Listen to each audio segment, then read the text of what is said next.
दर्शक बंधु आज आमे आपण मानंकु एपरि किछि अनुचिंता विषय कहवाकू जाउछु जाहाकू आपण माने सावित्री व्रत समय रे मानिबा निहाती आवश्यक।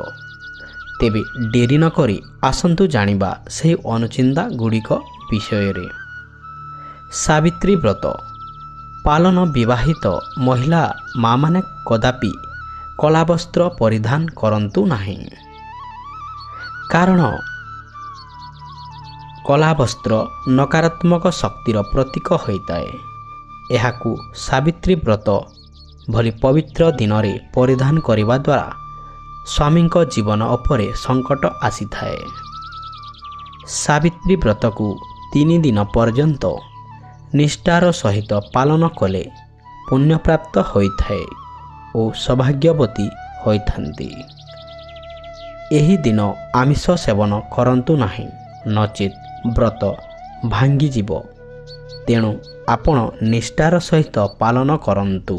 सावित्री व्रत ठारू 3 दिन पर्यंत शारीरिक संपर्क रखंतु नाही, नचेत आपणको बड़ संकटर सामना करिबाकू पड़िबो।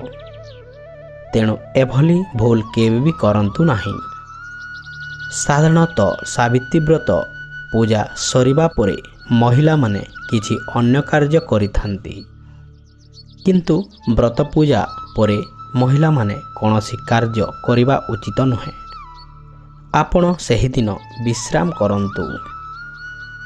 जदि आपणकर कोनोसी संपर्कंकर मृत्यु होईची ताहले आपण व्रत करंतु नाही, नचेत जदि आपणकर घरे नवजात शिशुर जन्म होईची ताहले मध्य आपण सावित्री ओषा करंतु नाही, नचेत आपणको अनेक समस्यार सामना करिबाकू पड़ी पारे।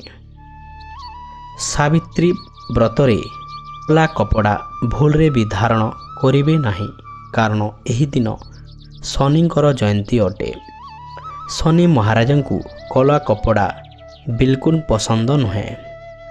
एमितिरे सुहागिनी महिलांक पाई कला कपड़ा अशुभ माना जाए। एहा सहित एही दिन धला कपड़ा भी पिंधंतु नाही। एही दिन यथा संभव सिंगार आदिर दान करंतु। एमिति कले स्वामींकर उपरे केबे भी कष्ट आसीबो नाही। माँ सावित्री प्रसन्न होइतांती, किंतु मने रखंतु निजर मेकअप जिनिस दान करिबे नाही।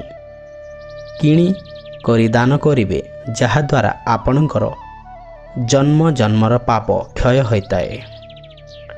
बट सावित्री व्रत रखुथिबा महिलांकु लुणर सेवन करिबा उचित नुहे।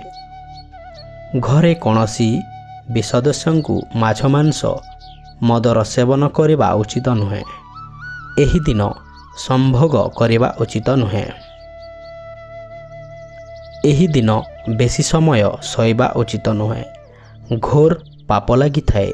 एमिति कले स्वामी को आयुष कम होइथाए।